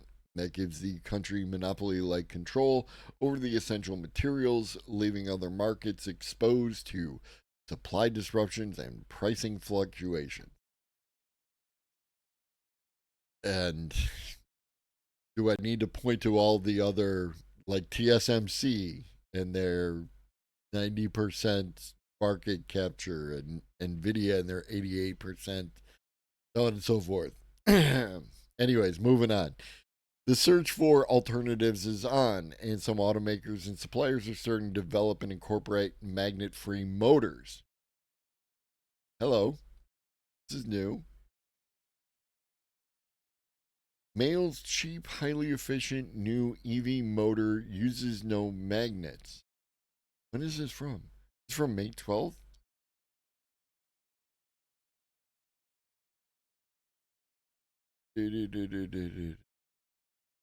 They're talking about rare earth magnets in China. All right, Germany company Mali, I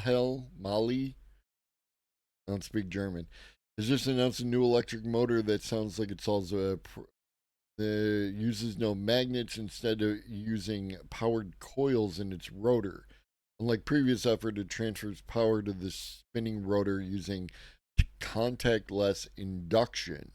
So there are basically no wear surfaces. This is huge, right? Wear surfaces, it exactly what it says. Cheap and highly efficient. Sounds like it's time to bring that technology some democracy. True. But y'all understand what wear surfaces are, right? Like the things that rub up against other things and cause them to break. And not only does this motor apparently not use magnets, but it also allegedly has no wear surfaces, or basically no, so minimal. This should make it extremely durable. Not that electric friction. Not that electric motors have a reputation for needing much maintenance. I mean, they generally don't, as long as they're like properly lubricated and you don't break any of the coils. I mean, they can last an extremely long period of time. The lack of expensive metal should make it cheaper to manufacture. It's also particularly efficient at high speeds, so it could help squeeze a few extra miles out of a battery in normal use. The company says it'll scale nicely from sizes relevant to compact cars up to commercial vehicles. So this is cool. Mass production is about 2.5 years away.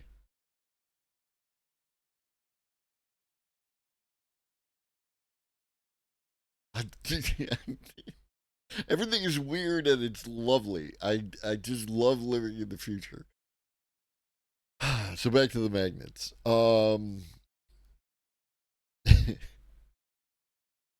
There's that Ronald Reagan quote that the scariest words are "I'm here from the I'm from the government and I'm here to help." I would counter that with materials nexus is letting the world know it's here to help, right? I'm a corporation and I'm here to help. It believes it has just what contemporary and future magnet startups need to identify and develop rare earth free magnetic I'm helping magnetic materials, and by substituting AI for old fashioned trial and error, right? Similar to the way that AlphaFold works. And you're taking that human trial and error and you're replacing it with AI, which can try more things in simulation than a human being can in reality. Rather than simply spout impressive numbers, Material Nexus has already used its AI platform to identify a rare earth free permanent magnet. It's named Magnex. Magnex. Excuse me, not Magnext, but Magnex. Either way, it's terrible. And again, call me. I can help you name your products. The AI analyzed more than 100 million rare earth free material compositions before it landed on magnex, factoring in variables such as cost, supply chain security, performance, and environmental impact. After the AI did the heavy lifting, Materials Nexus synthesized and tested it with help from the Henry Royce Institute at the University of Sheffield. In 3 months, the company had done work that would have taken years prior to its AI system. Furthermore, Materials Nexus says Magnex can be produced at 20% the material cost of currently available rare earth magnets, with a 70% reduction in material carbon emissions. This is all good news, other than naming it Magnex and Materials Nexus being here to help. I'm a for-profit organization backed by greedy investors, and I'm here to help. Yeah, exactly, Red Hobbit, exactly. So yeah, no, I'm, 20% of the material cost of the rare earth magnets. Again, rare earth magnets are by their very nature rare, difficult to find, difficult to source. Did it say what they're made out of? You'll be back. Yo, like before, I will fight what up, homie? Fight and win the war. Thank you, Ivan. I don't have the monitor. I gotta fix my monitor. 8 months. 8 months. And if you want to be cool like Ivan, you can subscribe for only $4.99 or free with a Twitch Prime. Or you might be gifted a sub by one of our beautiful community members and help to complete this very reasonable sub goal. Ad starting never, because that's not how I roll. But if you're watching on YouTube, like, subscribe, hit the bell to stay notified, and come visit us here at Twitch, twitch.tv/Globus_the_elder. And get the live show as opposed to the rerun. Good morning, Dame Karen. Good morning. My circuitry's 12 years out of date. I can't Zach. keep up with today's high-speed, top-of-the-line kids.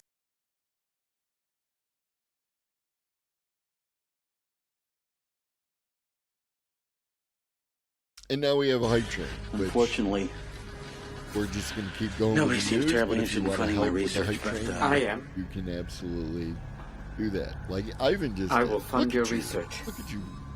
Fine Yeah? folk. That'd be cool. I need to know what the magnet was made out of. I don't know who I am What is the anymore. I'm magnet getting made too out of? much Did you money. Tell me what the magnet was made out of. Magnets. Oh, iron and nitrogen.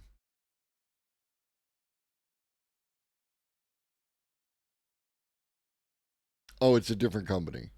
Sorry, Niron Magnetics has developed what it calls the world's first high-performance rare earth-free magnets using a mix of abundantly available iron and nitrogen, but it's been researching and developing it for over a decade and still isn't quite ready for mass production.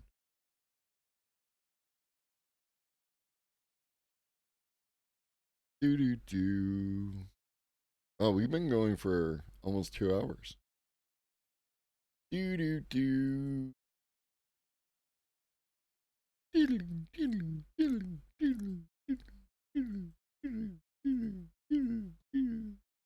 Magic. Why perplexity, cynical theft represents everything that could go wrong with AI. All right. So this is all news to me. I thought perplexity was one of the gooder ones, but let's find out. 2 months ago, Forbes co-hosted the Imagination in Action event at MIT that brought together more than 2,000 people interested in the future of AI. With few in the bustling crowd attracting more interest than Aravind Srinivas and his startup Perplexity AI, a search engine that summarizes its recommendations. Yeah, so Perplexity, if you're not familiar, it is an AI chatbot, but it also does search really well, and it provides you with like its links to all its conclusions, and it's nice to use. It also has other features. The whole AI is basically running on exponential time, he said, awkwardly standing on the stage for this panel until he was instructed to sit. The regular time feels logarithmic relative to AI. Over the past week, he's proven himself right, though not in the way he imagined. Perplexity represents the inflection point that our AI progress now faces. In case you missed the brouhaha, I did, so let's go. Here's a quick human-generated summary. For most of this year, two of our best journalists, Sarah Emerson and Rich Nieva, have been reporting on the former Google CEO Eric Schmidt's secretive drone project, including a June 6th story detailing the company's ongoing testing in Silicon Valley suburb Menlo Park, as well as the front lines of Ukraine. The next day, Perplexity published its own story utilizing a new tool they developed that was extremely similar to Forbes's proprietary article. Ooh, we beefing. Not just summarizing, lots of people do that, but with eerily similar wording, some entirely lifted fragments, and even an illustration from one of Forbes's previous stories on Schmidt. More egregiously, the post, which looked and read like a piece of journalism, didn't mention Forbes at all, other than a line at the bottom of every few paragraphs that mentioned sources, and a very small icon that looked to be the F from the Forbes logo, if you squinted. It also gave similar weight to a second source, which was just a summary of the Forbes story from another publication. Perplexity then sent this knockoff story to its subscribers via a mobile push notification. It created an AI generated podcast using the same Forbes reporting without any credit to Forbes, and that became a YouTube video that outranks all Forbes content on this topic within Google search. Oh my God. Perplexity had taken our work without our permission and republished it across multiple platforms, web, video, and mobile, as though it were itself a media outlet. As we dug, we found a similar ripoff of a second story at Forbes and other stolen scoops, all the information negligible citation from Bloomberg and CNBC. That's why I always mention needing two independent sources to report something as a fact. Yes, I mean that's 100% correct. I just think that especially we know what Forbes is. Forbes is a particular type of magazine for a particular type of reader, so on and so forth. And they haven't gone out of their way to support other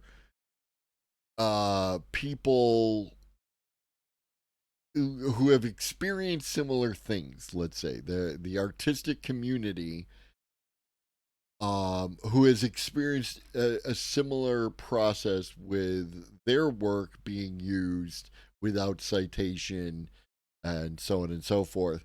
But Forbes thinks they're special, or it's only funny when I do it, or I'm angry now that it touched me.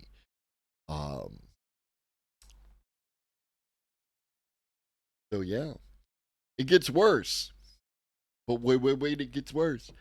When Forbes executive editor John Pekowski called out Srinivas on X or Twitter for what the company had done, Srinivas responded that this new product feature had some rough edges. Product feature sounds nice, but as media types call it plagiarism. Longtime tech journalist Kara Swisher adroitly responded on X.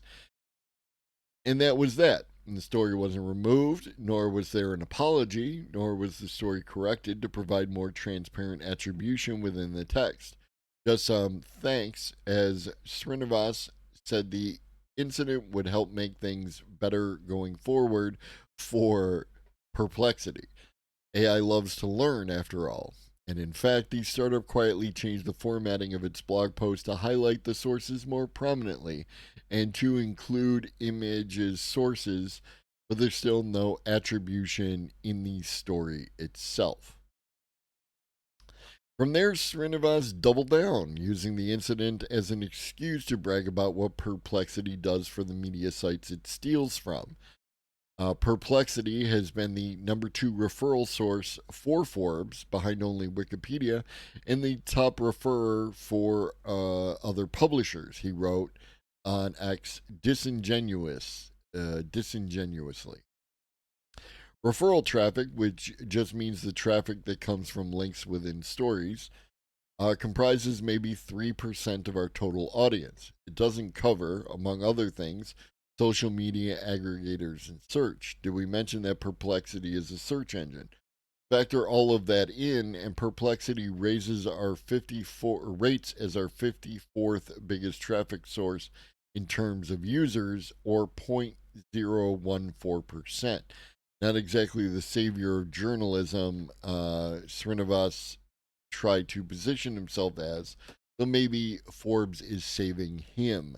Perplexity generated more readers from the one Schmidt story it plagiarized from Forbes than it sent to Forbes from any and every post for the entire month of May. In AI nowadays, that trade gets you a $1 billion valuation. Why is all this important? It's a perfect case study for this critical moment. Morning, Doctor. Doctor, I actually have something for you. Take a look at.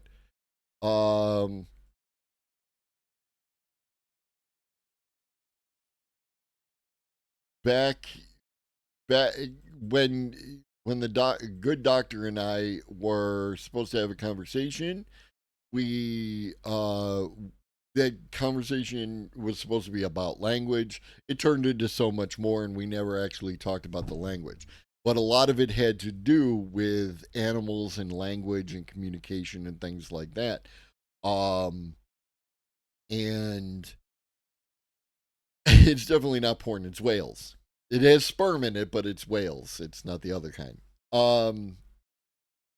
And I feel, Doctor, this supports my position that language is maybe broader than people give it credit for.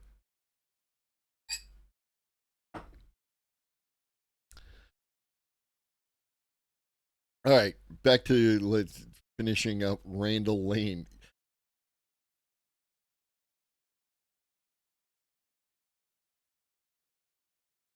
Oh, it's not showing me his hat. The hat was the point. 2024, and Randall Lane has his company picture. Show me Randall Lane and his company. Oh, and he's got a variety of fedoras.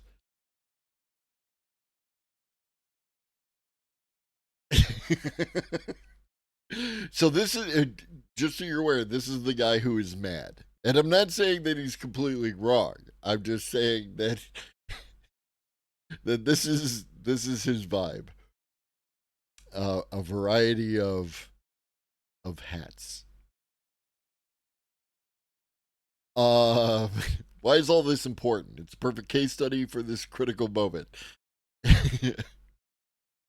AI is only as good as the people overseeing it. I'm an AI bull, and in the right hands, productivity and advances in prosperity await. But in the hands of the likes of Srinivas, who has the reputation as being great at the PhD tech stuff and less than great at the basic human stuff, amorality poses existential risk.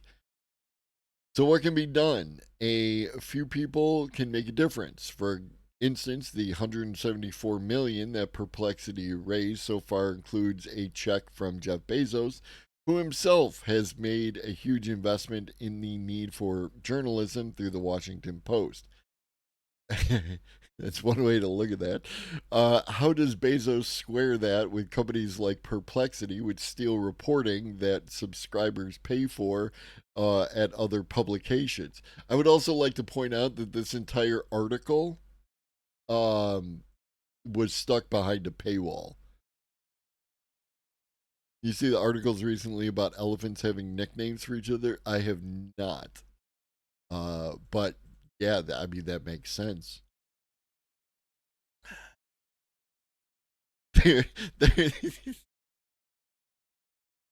I couldn't even know you're angry, right? Like, or what you're angry about if I didn't pay you the $12. I mean, come on, dude. I think you're missing something here. Another publication, including Forbes and the Schmidt story, and then offer it for free in their ecosystem. Democracy does indeed die in darkness, and people like Bezos will help shape whether AI contributes to that death or staves it off. That AI dilemma holds for pretty much all of us in every aspect of society right now.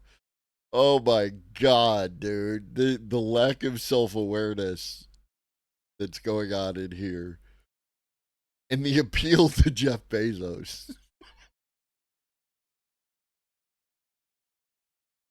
Oh. Oh.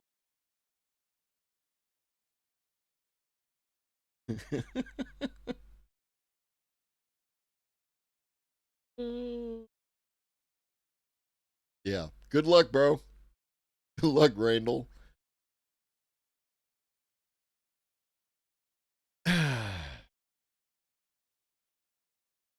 All right, two more articles and then we're done. This is a long one today.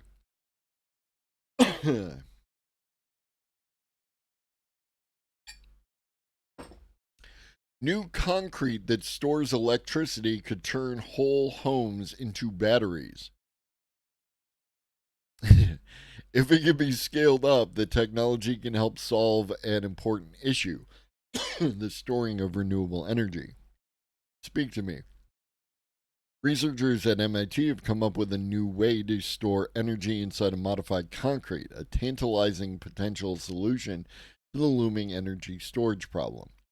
As the BBC reports, MIT researcher Damian Stefaniak and his colleagues turn a mix of water, cement, and carbon black, a highly conductive material used in the manufacturing of car tires, into a supercapacitor.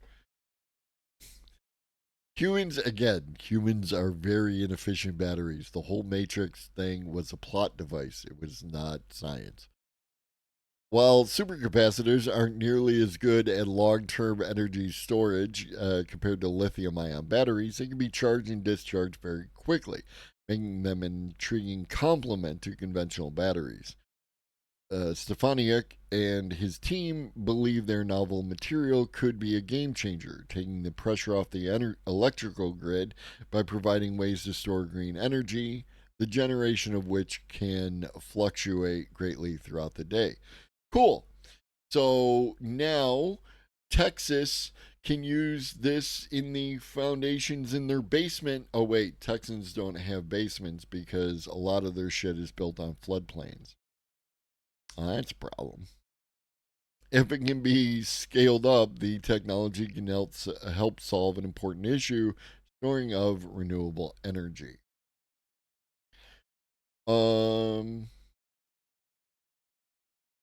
Oh, yeah, there's an idea. The potential applications are numerous. For instance, roads built using the unusual carbon cement supercapacitor could quickly charge charge cars wirelessly, reducing their reliance on conventional chargers. Right? So, if you had solar panels along the roads, along the highways, which I think is a great place to put them, they could feed into this, and then if you had a wireless charging system, which would be very helpful, then the act of driving down the highway could be charging your EV. It's an interesting idea. The tech is still in its infancy. For the time being, their proof of concept supercapacitor can only store enough energy to power a 10-watt LED for 30 hours. So yeah, that ain't gonna do it. But early days, and this is the worst it'll ever be. It also might be the best it'll ever be, but if they can scale this up. The team is already planning to build a 1,590 cubic feet version that can meet the daily needs of a residential house. Often new discoveries are problematic when considerations are made to move from lab or bench scale to wider deployment at larger scales and volumes. This can be due to manufacturing complexities, i.e., it doesn't pay enough. But also there can be issues with manufacturing at scale. Resource scarcity is always a problem, right? Resource scarcity is why we have dudes developing batteries that are magnets that aren't made out of rare earth, that kind of thing, or sometimes due to the underlying physics or chemistry. There are some things that can't scale because of how they work. Bootstraps! All right, one more article.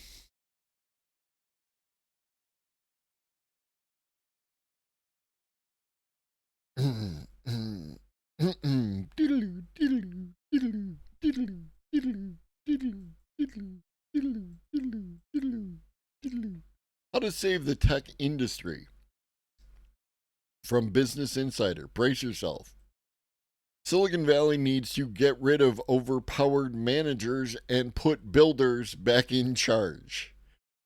From the leftists over at Business Insider. Open up Instagram and see how quickly your feed is interrupted by a piece of suggested content or an ad.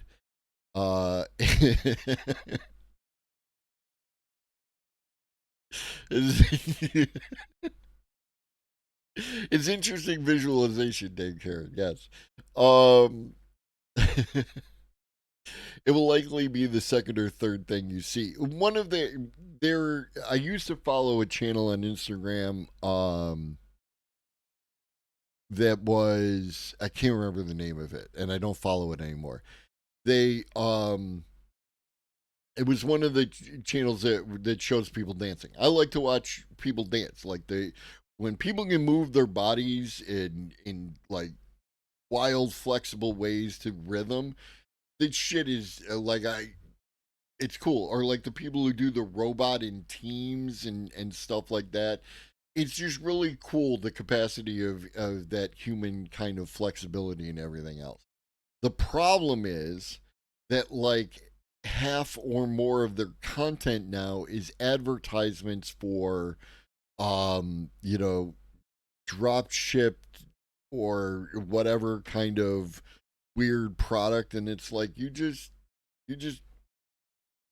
you weren't doing a good thing to begin with, because you at least referenced the name of the dancer sometimes, but often you were just taking their content and put it on your page, and that's bad, but whatever. But now you're using that to propel yourself to advertise a silicon mat that goes around my faucet. No.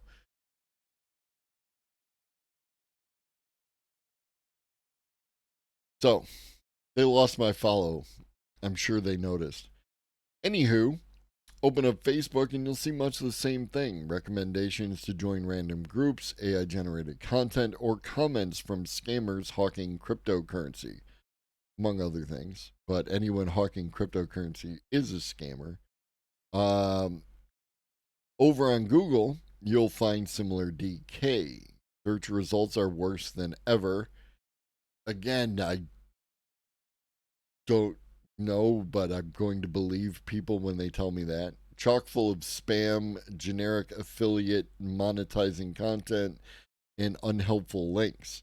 Google is now testing using AI generated answers in search results. Oh, God. We're going to be hearing about the glue on pizza with no analysis of why it showed up forever. We just.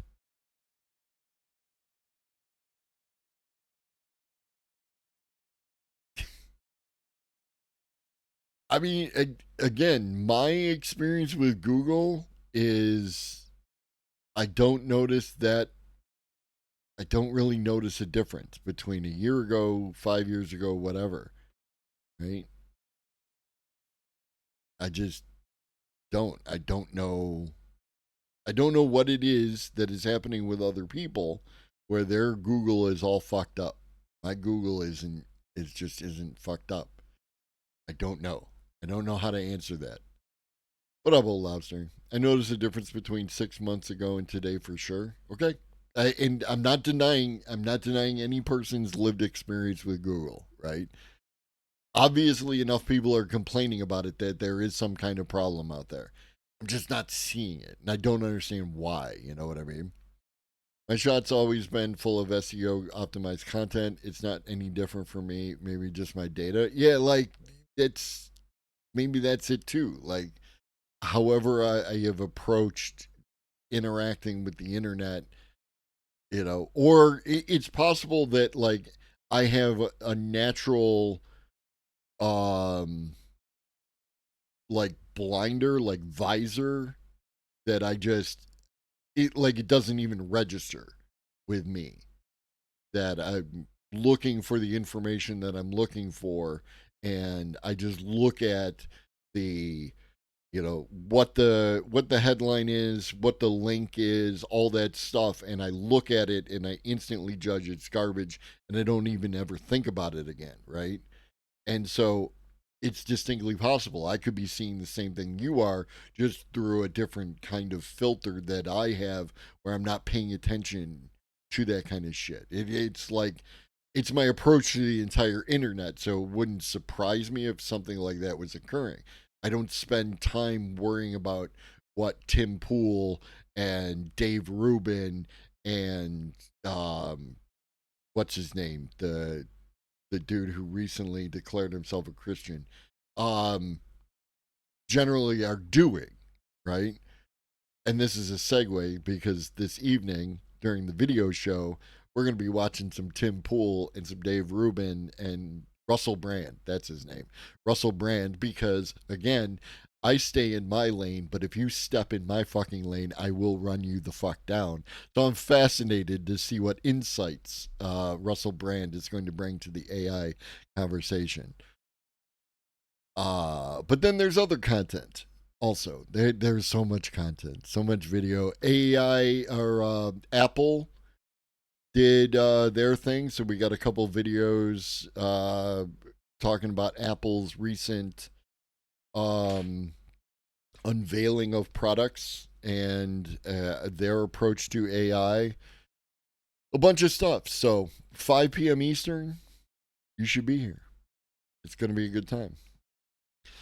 And they recently changed the algo so it's less AI articles. That was an improvement, still worse than 5 years ago. I mean, again, I believe you. I just, I don't know. It's also possible that because I'm chronologically fucked up, I have less of a tether to what Google was like 5 years ago. And so its evolution over time is just, again, how I look at it. Depends on the time scale. SEO garbage is still garbage. I still have to engineer my searches. Yeah. I recently added YouTube real quick. YouTube Redux. The playlist organization still sucks. It's was covered on this stream. Yeah, no, I understand. Like, I'm not disagreeing that it's a thing that is occurring, right? Like, I'm only talking about my own experience, and we can, think about that kind of things. How your own personal experience may be different from the aggregate experience of other people. And I'm not denying that that's happening. But yeah, the YouTube Redux extension, has made my life a lot easier in a variety of ways. So I recommend it. Where were we? Yeah. Google is garbage, glue on your pizza. One might think the outright deterioration of their core products would be a problem for these companies. It's an extension that makes the interface look more like it did back before at a previous point in time. Yeah. YouTube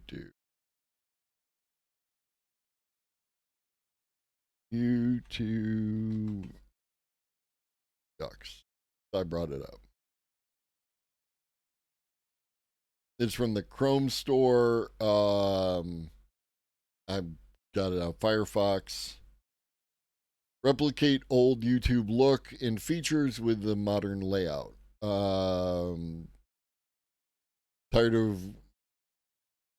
Tired of looking for working alternatives to restore old YouTube layout? Embrace the current one, modified in order to replicate multiple old styles while still actively using the modern YouTube interface. And then it's got a variety of settings: true full screen mode, classic video page layout, along with the alternative version that mimics even older layouts. Because I clicked on the thing where I said I'd try out their new format that puts the friggin' thing on the side, the opted in their new. Yes, I did too, Larry. I hate it, and I can't figure out how to turn it off. So that's why I use YouTube Redux, is because it fixed that problem. I went and I looked at a whole bunch of places that I would have expected to see it.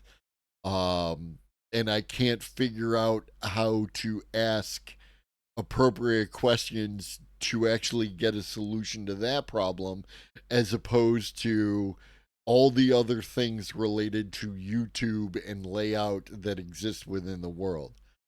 If you like it, again, that's you.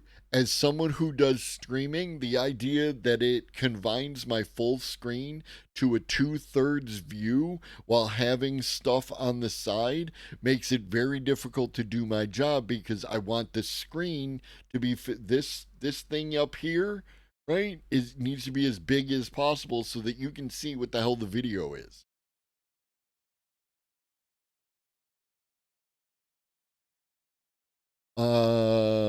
So yeah. Raking in the cash, fundamental disconnect between user experience and the company's financial results is a result of what I call the rot economy. No, when I click full screen, it would only go 2/3, and it would still have the list of stuff on the side. I don't know.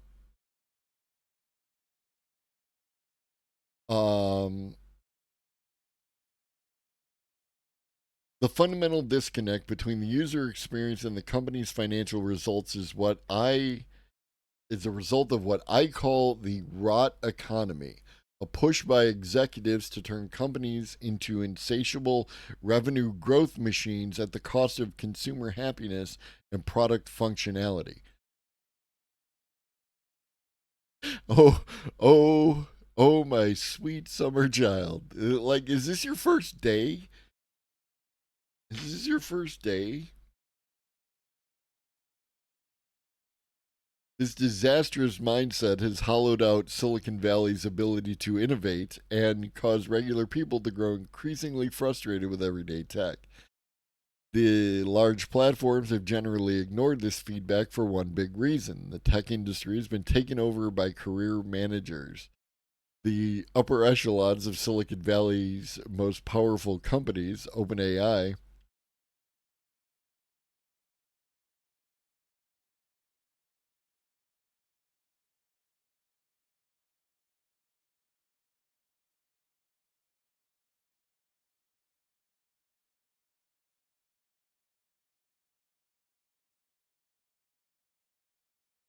settings, and then where?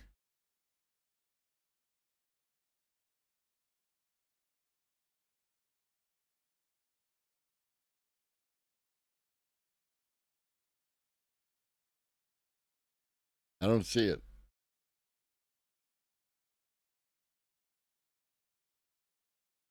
Unless I'm missing something, which is always possible.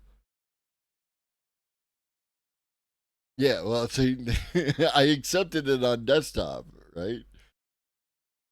Anywho, we got to wrap this up. It's almost 10 o'clock. La la la la la. Yes, managers are dominated not by people who know how to build, but by MBAs, management consultants, and pencil pushers. What can save these companies is returning the tech industry to the people who actually build tech to solve problems, creating sustainable, meaningful markets based on fulfilling customer needs rather than increasing complex growth machines that can make customer lives worse for profit. Okay, so again, this is the issue that I have with the social dilemma, right? That you can fine tune this model somehow, right? That you can act to curtail this model to behave correctly, right? It is not capitalism that's the problem. It is these excesses of capitalism that are the problem. Everything was fine until YouTube and Facebook took it too far, right? As opposed to seeing that this is the natural result of the process that you have initiated, right? And this is not a judgment. You should not take this as a judgment that capitalism bad or capitalism good or whatever. It is the natural state of being of the thing, right? If I have two companies and this company can do a thing that is going to extract slightly more profit out of the thing than this company, then this company is going to attract more investors. And over time, this company, which may be acting in whatever imaginary ethical way that this person is imagining this prior state of being, right? The investors are going to drive this one off and this one to greater and greater heights because that's just how your system works. When I'm using natural in that, first of all, I don't want to get into the word thing again. I'm using natural talking about it as a thing existing within its environment, right? As opposed to like some artificial whatever. So I got to go into the YouTube Premium to turn it off. I'll check after stream. Yeah. So I mean I'm gonna go with that. This person is like I don't disagree, right? I'm a fan, right? Sees the means of production and all that. Let's do that. I just don't see like we'll skip to the end and see if he has a conclusion, right? Like how do you want to get us? How do you want to get us there? Um Yeah, a better tech industry is one where executives default to engineers, where success is derived not just from a company's ability to grow every quarter, but from its ability to improve the lives of its customers. Google, Instagram, and Facebook were created by, built by, and grown by engineers who wanted to connect and help people rather than find increasingly obtuse ways to grow revenue. Okay, but how do you plan to get there? Right? This is a hell of a lot of complaining, telling me that capitalism gonna capitalism, and that you have a should statement, right? There is the is that everything's janky and it's getting worse as people try to extract more profit, and you do a lot of name dropping, and then you have your should statement, which is this would be better if the workers had control of the means of production, but how do you plan to get there? And ultimately, I don't think you have one, because that would require you to go outside of this framework that you have constructed. And round we go. Oh, I don't have to do that. Got to get used to the habit of doing this. And now the end is near. And so we face the final curtain. And more, much more than this. I did it my way. All right. We're going to raid out. Who we going to raid? Who we going to raid? Who we going to raid? We're going to raid.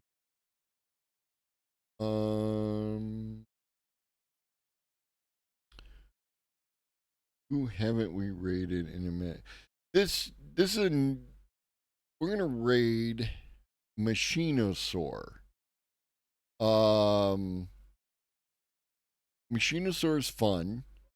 Met them through what you call it? Astro Canuck. So, we're going to raid over to them. They have an amazing mustache and are a very friendly type person. So stick around for the raid and then go about your business after the fact. I will see some of you in a variety of different streams later today because it is Wednesday. And I will see some of you, hopefully, back here at 5 p.m. Eastern for the video show. And I hope that you enjoy the rest of your day, which is already in progress. And like that. In the meantime, drink water, eat some food, take your meds if you forgot, and always remember that Shaggy loves you. So do I. Be great.